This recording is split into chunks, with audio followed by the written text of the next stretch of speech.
इस वीडियो में हम बात करेंगे इन्फोसिस के बारे में। अगर आपको कभी टाइम मिले तो गूगल पे सर्च करना टॉप आईटी कंपनीज, जिसमें इन्फोसिस, टीसीएस और एचसीएल और वहीं विप्रो का नाम भी आपको सबसे पहले देखने को मिलेगा। और हमारे इस चैनल पे आपको इन सभी कंपनीज का एनालिसिस धीरे धीरे देखने को मिलने वाला है। लेकिन इस वीडियो में हम बात करेंगे इन्फोसिस की और जानेंगे कि अगर आज आप इन्वेस्ट करते हैं तो 2024 में ये शेयर कितना बढ़ सकता है।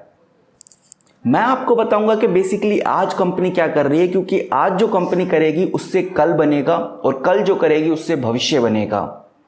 बातें थोड़ी जरूर अजीब लग रही हैं, लेकिन ये एक प्रैक्टिकल प्रेडिक्शन है। अगर आप इस प्रेडिक्शन से काम करोगे तो डेफिनेटली आपका पैसा बनेगा। बेसिकली आज क्या चल रहा है इन्फोसिस के अंदर, इसका इंपैक्ट 2024 में तो डेफिनेटली पड़ सकता है। इन्फोसिस के सीईओ सलील पारेख ने अपना कंपनसेशन ड्रॉप कर दिया है, वो भी सीधा 29.3%। और ये बात दिखाती है कि कंपनी का मैनेजमेंट अपनी कंपनी को लेकर कितना कनेक्ट है। ऐसा हर बार देखा गया है कि अगर कंपनी का मैनेजमेंट टॉप क्लास है, यानी काफ़ी अच्छे डिसीजंस लेता है, तो अभी के टाइम में कंपनी कितना भी डाउन हो लेकिन भविष्य में कंपनी काफ़ी अच्छा करेगी। इन्फोसिस का टॉप मैनेजमेंट तो अभी से काफ़ी अच्छा कर रहा है, काफ़ी कुछ सैक्रिफाइस कर रहा है, तो उसका भविष्य यानी 2024 तो ब्राइट होने वाला है। और 2024 ही क्यों, 2030 तक भी ये कंपनी काफ़ी अच्छा या पॉजिटिव रिस्पॉन्स दिखा सकती है। अगली एक बहुत बड़ी अपडेट जो सामने आई है वो है डिविडेंड को लेकर। अगर आपने नई न्यूज़ देखी तो एक बार जरूर चेकआउट कीजिए कि कंपनी डिविडेंड भी प्रोवाइड कर रही है। ये डिविडेंड अगर आपके पास एक शेयर है इस कंपनी का तो आपको 34 रुपीज़ मिलने वाले हैं। अब कोई भी कंपनी जब ही डिविडेंड पे कर पाती है जब उसके प्रॉफिट इतने अच्छे बन रहे हैं कि सभी एक्सपेंस को निकालने के बाद, सब कुछ कट करने के बाद जो पैसा बचता है, जो प्रॉफिट बचता है, वो शेयर होल्डर्स में बांट सके।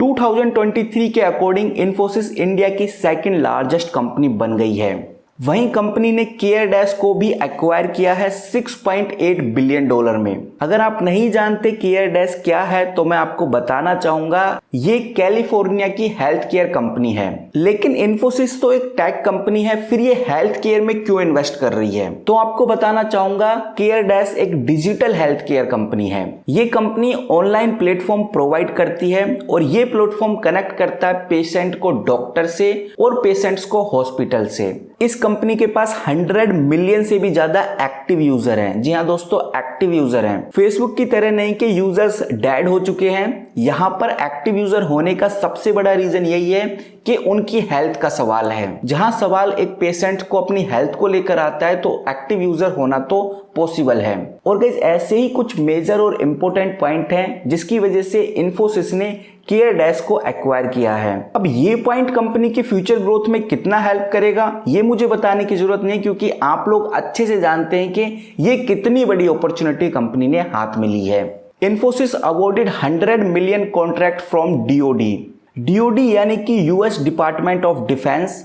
इन्फोसिस ने यूएस डिपार्टमेंट ऑफ डिफेंस को क्लाउड कंप्यूटिंग सर्विस प्रोवाइड करने का कॉन्ट्रैक्ट लिया है और इस कॉन्ट्रैक्ट की जो कॉस्ट है वो $100 मिलियन के आसपास होने वाली है। तो गाइस ये भी कंपनी की ग्रोथ को लेकर 2024 में बूम कर सकता है। ओवरऑल मैंने जितनी भी अपडेट्स बताई हैं इससे ये तो साफ साफ नजर आता है कि 2024 में कंपनी काफी अच्छा कर सकती है और इंडिया का जो आईटी सेक्टर है और तेजी से ग्रो कर सकता है। इन्फोसिस को वर्ल्ड मोस्ट एथिकल कंपनीज के नाम से भी जाना जाता है। नाउ गाइस अब हम बात करेंगे कंपनी के इंपॉर्टेंट रेशोज की। बेसिकली अभी कंपनी के जो रेशोज हैं वो क्या कह रहे हैं। यहाँ पर जो कंपनी का मार्केट कैप है 5,39,069 करोड़ है। जी हाँ दोस्तों, बहुत लार्ज कंपनी है।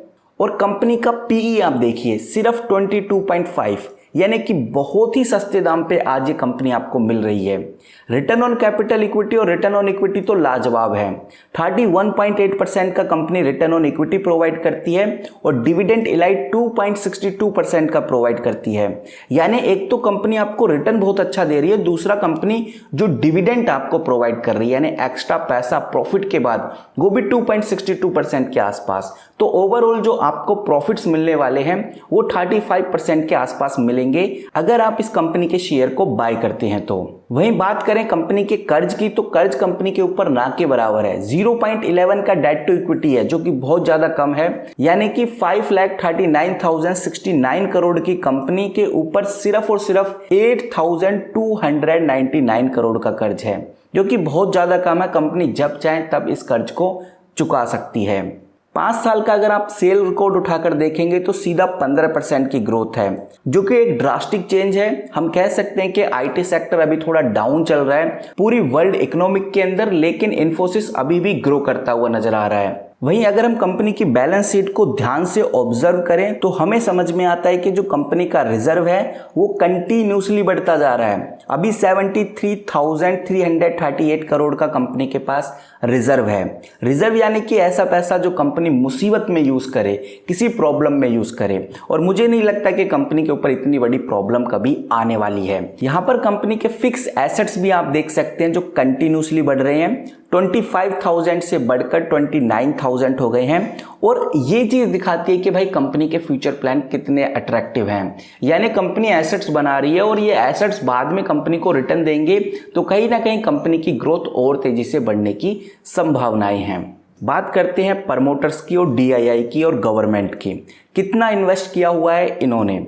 पहले बात करेंगे हम प्रमोटर्स की, तो प्रमोटर्स 15% के आसपास हैं।